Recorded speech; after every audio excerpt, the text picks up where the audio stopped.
mungkin tidak sama dengan kita. Saya jalan, saya nggak pernah baper, nggak pernah baper. Saya dipecat jadi dirut TVRI, wah happy aja. Ya udah, saya ngeliat, you know the bright side. Saya dikasih waktu 5 tahun untuk membenahi TVRI, ya, agar orang yang kemarin tidak nonton menjadi nonton. Saya mencapai itu dalam 1 tahun, Nana. Diasuh oleh orang tua yang sangat otoriter, yang unsupporting, tapi demanding banget. Tapi jadi nih sosok Helmy Yahya yang sukses banget. Aku pengen tahu nih teman-teman, kalau kita punya takdir yang nggak bisa dipilih dalam hidup kan punya orang tua ya Bang. Nah ketika tadi Bang Helmy cerita dipukulin bapak almarhum, tapi sekarang merasakan bahwa oh ini ya maksudnya. Tapi kok bisa sih Bang menjadi sosok yang sesukses ini? Padahal kalau dari teori psikologi itu tuh nggak akan bisa membuat anak itu bisa sukses gitu. Atau beda era Bang pada saat itu, anak zaman dulu sama anak zaman sekarang gitu. Mungkin faktor ibu kali Ana ya. Ibu saya, waduh, wanita yang paling lembut, yang saya dengar sangat berbakti kepada bapak. Bapak saya keras. Saya seumur hidup ya nggak pernah ngelihat ibu argue tuh, ya menentang bapak. Kalau nggak pernah. Dimarahin Bang Tantowi. Dia diam. Abis itu dia bilang, saya ingat banget nih bahasa Palembang nih, tetumbuk. Tetumbuk itu apa ya? Apa ya? Gitu. Rasain, kualat. Karena dia bilang, misal saya ribut sama Tanto, bapak lagi ngaji, hei nanti bapakmu marah. Wow kami terus tuh. Jadi begitu kena marah sama bapak, dipukul, rasain. Cuma itu aja. Never argue. Aduh. Ada semacam kayak balance sekali ya, itu yang ngebalance, gitu yang ngebalance. Aduh, saya ngelihat ya, nggak pernah tuh dia ribut sama bapak gitu, nggak pernah dia menentang bapak,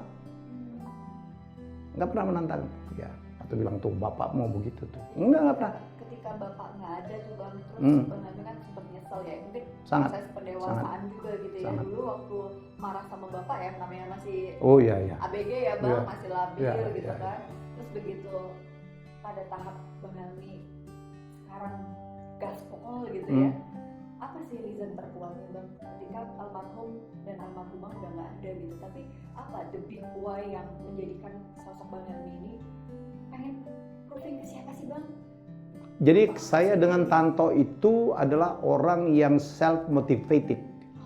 Kita nggak perlu motivatoran. Zaman itu juga nggak ada, ya nggak ada juga motivator. Karena kita akhirnya termotivasi diri kita. Kita tahu banget kalau kita tidak bekerja keras nih, which is melalui pendidikan tinggi, nasib saya mungkin bahkan lebih buruk dari ayah saya.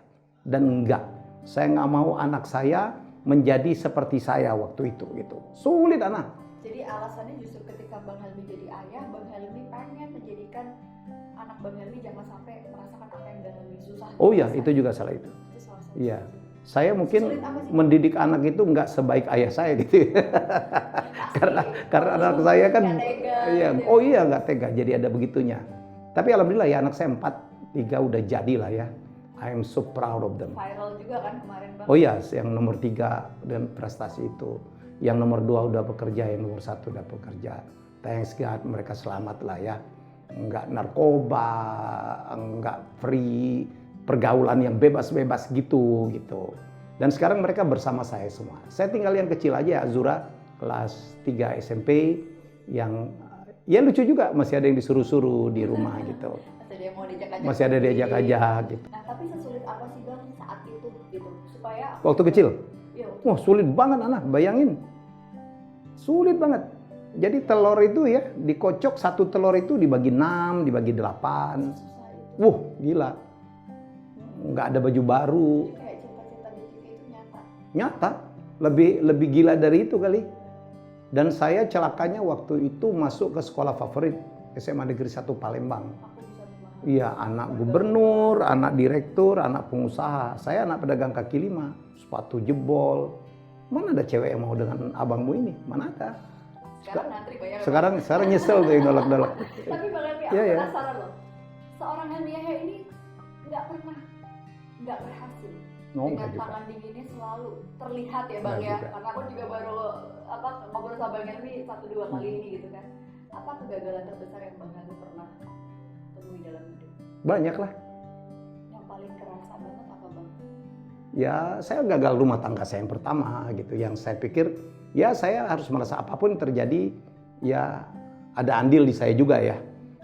Saya gagal bisnis, gagal pilkada 3 kali, terakhir gagal menyelesaikan periode jadi dirut TVRI. Jadi kegagalan adalah is my nickname, Bisnis saya gagal banyak banget gitu. Tapi bagaimana kemudian kita bertumbuh gitu, menjadi sebuah pribadi yang makin tough. Saya tahu betul itu dan itu saya tulis. Hari ini saya diberhentikan dari dirut TVRI, my first posting. Tahu nggak apa? Saya percaya Allah punya rencana yang lebih baik untuk saya. 3 kali saya kalah pilkada itu juga. Saya adalah orang yang menaruh atau melihat from the bright side. Bahwa dari setiap kegagalan itu pasti ada rencana yang baik. Dan I trust it so much gitu. Jadi saya percaya bahwa kita boleh berencana, tetapi Allah punya rencana mungkin tidak sama dengan kita. Saya jalan, saya nggak pernah baper, nggak pernah baper. Saya dipecat jadi dirut TVRI, wah happy aja. Ya udah, saya ngeliat, the bright side. Saya dikasih waktu 5 tahun untuk membenahi TVRI, ya, agar orang yang kemarin tidak nonton menjadi nonton. Saya mencapai itu dalam 1 tahun, 1 tahun orang udah nonton TVRI. Kita dapat Liga Inggris, dapat badminton, dapat Discovery, tiba-tiba gambar jadi bagus, tiba-tiba menang Panasonic Award, tiba-tiba saya dapat penghargaan internasional, saya seminar di mana-mana. Dalam waktu 1 tahun. Di tahun kedua saya diberhentikan. Ya, saya menyukuri itu. Tapi marah nggak sih, Bang? Marah karena saya lagi enak-enaknya. Tapi saya ngelihat, ini rencana Allah. Marah sebagai reaksi emosional. Emosional, ya. Gitu Iya, ya. Tapi saya berikutnya mencari, butuh ini. berapa lama tuh seorang Helmi Yahya ketika bounce back-nya tuh butuh berapa lama tuh, Bang, untuk bisa? Seminggu lah kali. Begitu saya dipecat, nggak sampai kali. Begitu saya dipecat, berdatangan orang menawarin saya jadi CEO. Siapa orang yang saat itu membuat Bang Helmi berani untuk keluar dari zona yang tidak nyaman? Enggak, saya nggak ngomong. Saya keluar dari zona tidak nyaman ke zona nyaman. Saya reborn. Oh iya, saya kan mengabdi. That's country call, Saya dibayar cuma 32 juta. Saya sekali nge-MC aja di atas itu gitu. Kalau disuruh balik lagi? No. A big no. Kalau untuk pilkada? Enggak. Why, Bang? Enggak lah, saya nggak di situ lah. Saya ngeliat bagaimana prosesnya, mahal keluar duit. Saya bilang uang saya enggak lah untuk anak-anak aja. Saya kan liburan. Ya, saya investasi udah enggak. Saya sekarang banyak sekali menjadi komisaris. Ya, mereka kasih saya saham kosong segala macam. Karena anak-anak sekarang saya justru nge-coach. Tadi waktu anak-anaknya kolonial milenial, saya jawab milenial because I'm very millennial, Mindset kan itu semua. Iya, mindset semua. Saya sekarang membuat perusahaan itu dengan milenial. Saya jadi CEO 2 perusahaan yang kerja para millennials gitu. Jadi saya menjelma menjadi seorang yang tidak milenial, tetapi milenial dari masa saya. Saya kaget tuh. Startup nih, Bang, jadi. Iya, saya kaget nih nonton YouTube saya. YouTube saya subscribernya sekarang kan 560 something lah ya. 567 atau apa. Saya lihat metadatanya. 60% anak yang nonton saya millennials. Orang seumur saya itu paling 7%. Apalagi dengan quote-quote saya, dengan seminar-seminar saya. Ya, kemarin kita bikin dengan Business Hack. Ya, mastermind yang ikut 180 orang, itu 60% usianya di bawah 40. Dan mereka yang datang ke saya. Tadi malam aja, saya di hotel gitu, mereka datang 4 orang, 5 orang. Gila, ada 1 orang yang punya restoran Padang 12. Itu tuh restoran Padang UPI itu. Ada yang punya ini, punya itu. Mereka butuh advice saya. Bang, jadi kalau pemaknaan usia Bang Helmi, aku pernah dengar nih ya, above 50 itu it's time to share. Time to share. Itulah sebabnya saya mau jadi dirut TVRI, time to share. I got a lot from televisi. Saya belajar TV itu dari TVRI. Pada saat saya membantu Andi Subadi, time to share. Wah, anak. Sekarang setelah keluar dari itu, gimana Bang? Aku lanjutkan. Ya, jadi saya menurut saya sih nothing nggak perlu juga dipermasalahkan gitu. Apakah saya nggak suka benci TVRI? No, enggak juga. Saya kan berapa kali ketawa orang. Saya ngoncarin Fadlizon, saya mau pakai sweater lambang TVRI. Saya bilang, why? Saya bilang, saya mau pakai BBC kayak, mau pakai NHK kayak. Kenapa saya pakai TVRI tidak Anda pertanyakan? I love TVRI. Perkara ada 1, 2 orang, 3 orang nggak suka saya di situ, tidak akan pernah mengurangi rasa cinta saya kepada TVRI. Saya adalah orang yang marah. Pada saat saya dipecat ada gerakan hashtag boykot TVRI. No, kita tidak boleh memboikot sebuah TV publik. Ya, saya pernah petun. Ya, tapi saya lihat Dewan Pengawas itu tetap ngotot mencari pengganti saya. Padahal Komisi 1 sudah mengatakan hold karena Helmi Yahya lagi petun. Begitu tidak bisa dihalangin, saya mundur. Karena bayangkan kalau di TVRI ada 2 dirut. Saya mundur. Saya bilang itu jalan-jalan Tuhan, jalan Allah yang buat seperti itu. Saya nggak pernah baper. Saya tidak pernah menyesal pernah menjadi dirut TVRI. Nggak pernah baper, nggak pernah menyesal. Yang Nggak. paling susah itu nih buat usia milenial sih. Iya. Bang, ya. Aku nggak ngebayangin nih ketika misalnya di googling gitu, kemudian ada sebuah berita yang negatif gitu. Itu gimana Bang Helmi menghadapi isu-isu yang mungkin belum tentu benar juga kan? Dia memberitakannya gitu. Tapi kayak ada statement Helmi Yahya dipecat jadi direktur utama TVRI. Pada saat ada kata itu gitu Bang, pertama kali. Saya bangga banget. Kan orang tahu kan saya lihat tone-nya, saya baca Twitter, saya baca Instagram, saya baca di YouTube gitu. 99% dukung saya. Kembalikan Helmi Yahya, kembalikan Helmi Yahya gitu. Ya saya nggak ada masalah, saya ketawa-ketawa aja. Dipecat nih gitu. Saya bercandain malah.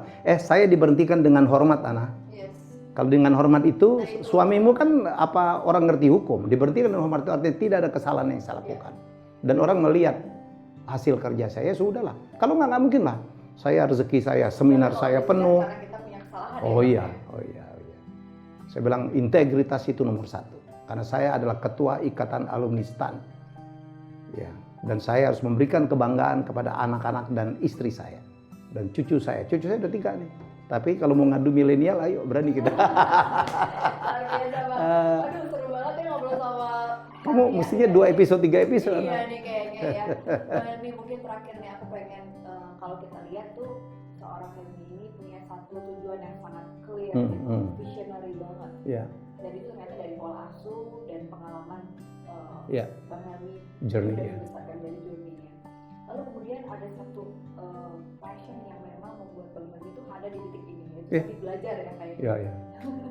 Terus endurance-nya tuh keren banget gitu Bang. Memang. Habis jatuh bisa cepet seminggu loh. Kalau aku tuh nggak tahu tuh bisa bangkit lagi atau enggak.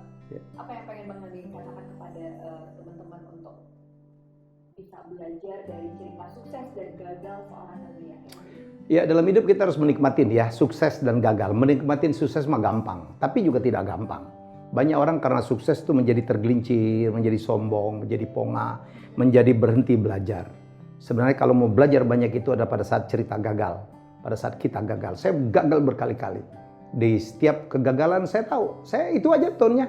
Saya percaya Allah punya rencana yang lebih baik. Dan saya mengalami itu. 3 kali gagal pilkada, saya jadi dirut TVRI, 1 rupiah pun saya tidak keluar uang. Dan saya memimpin Indonesia tuh, mewakili negara ke dunia gitu. Saya pernah bicara di Ashgabat, di Roma, di Tehran gitu, di Seoul, udah saya taklukkan semua tuh. Membawa Indonesia di China berkali-kali. Saya pernah conference sebelah saya itu yang punya Tencent di World Internet Forum. Sayang nggak boleh bawa handphone, kalau nggak saya udah foto tuh, one of the richest gitu. Jadi menurut saya sih ya udahlah, jadi nikmatin aja, apalagi masih muda, nikmatin aja. Kalau mau mulai sesuatu dan ragu, apa yang harus kita katakan kepada diri kita Bang? Kalau ragu, sholatlah, minta kepada Allah, minta petunjuk, ya, and follow your heart. Dan diskusilah dengan orang-orang terdekat. Terus after the first step itu untuk mencoba gitu Bang, kadang-kadang ada perasaan insecure. Ya. Dan have to be great to start, ya kan? Kita nggak perlu keren dulu buat memulai sesuatu yang keren, tapi mulai aja dulu. Jadi kita bakalan keren. Apalagi masih muda, iya. Coba Gaspol, aja. ya gaspol. Saya pernah ya, series gitu. Gagal, ditipu orang. Kan buku saya yang bisnis startup primbon yang sekarang habis sold out itu kan cerita-cerita kegagalan itu. Supaya orang belajar dari kegagalan saya. Pernah pada satu saat mengeras saya gitu. Mencurigain setiap orang termasuk teman saya itu yang ngajak berbisnis sekalipun.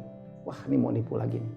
Mau nipu. Oh iya, saya pernah ngalamin gitu. Tapi yang terjadi, rezeki saya juga turun. Jadi di balik kerugian-kerugian itu memang mungkin itu ada satu, ya udahlah mungkin uang saya ditipu orang untuk kebaikan dialah. Ya, walaupun saya I learn a lot. I learn a lot itu yang saya tulis di buku saya. Habis itu saya orang ngajak ketemu enggak gitu, udah membuka. Padahal kan belum tentu semuanya orang datang kepada kita mau mencelakakan kita. Dan saya membuka lagi, udah alhamdulillah balik lagi. Kayak saya dijatuhkan dari Dirut TVRI, orang bilang jatuh lah, ternyata enggak lah, saya melesat. Tapi kalau menurut Bang Helmi, kemarin nonton startup juga ya Bang? Yap. Kim Nardosan atau Mr. Han? Mr. Han. Mr. Han. Nah, ini unik loh Bang, kalau kenapa milih Mr. Han?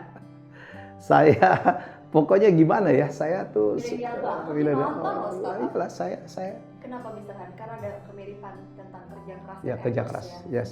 Tapi dia kan ini Bang, kita kan kadang-kadang kalau mencoba sesuatu tuh kadang-kadang kalau Mr. Han itu kan detail banget ya orangnya. I'm detail. Kayak oh ya karena akuntan ya Bang. Saya detail. Jadi sangat concern terhadap Saya- detail pada proses. Detail pada proses. Saya nggak bisa ngelihat staff saya kerjanya tidak on time karena saya sangat on time. Tidak komit karena saya sangat komit. Tetapi kalau saya udah percaya orang, saya biarkan. Makanya itulah yang membuat saya pernah memimpin 4.800 karyawan. TVRI 4.800. 34 satuan kerja seluruh Indonesia. Alhamdulillah saya bisa pimpin menuju sebuah perubahan. Itu harus punya kemampuan untuk mendelegasikan wewenang, mendelegasikan kepercayaan kepada banyak orang. That's not easy. That's not easy. So inspiring Bang. Dan Yeah. sekarang aku udah sempat ketemu sama istri Bang Helmi, Hmm. Bang Febri. Wah, itu supporter saya. Luar biasa, sosoknya humble, cantik, awet muda gitu ya. Yeah, Dan dia dan sangat support Bang Helmi. She support me. Dia pengkritik saya, tapi dia juga penjaga saya. Wah, dia memikirkan semua itu. Dan Allah dan pasti Ya. ketika gagal Allah pasti Yang cerita terbaik. terbaik dalam semua. Ya. kehidupan. Semua ada alasan ya. Semua ada alasan. Jadi perjalanan hidup kita alasan. Kita dibuat gagal, dibuat berhasil oleh Allah, pasti ada pelajaran di belakang itu. Tugas kita adalah taking the bright side. Taking the bright side. Itu insight yang luar biasa. Oh iya, iya. Corona ada yang Terpuruk. terpuruk, ada yang take off.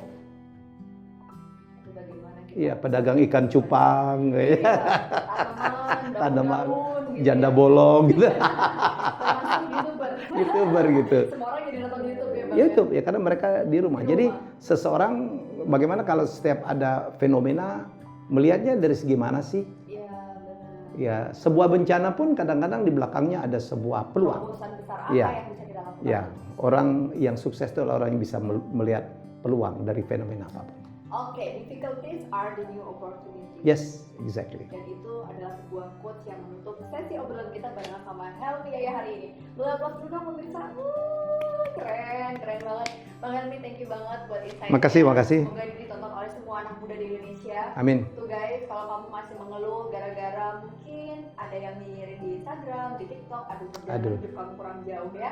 Aduh. Tonton episode ini, ulang terus setiap kamu lagi down dan gak boleh ngerasa kita udah ada di level yang kita paling tahu segalanya. Karena orang Yes. yang paling tahu segalanya itu yang gak pernah bisa sukses ya Bang Ya, ya. ya. Selalu harus. Di atas langit ada langit.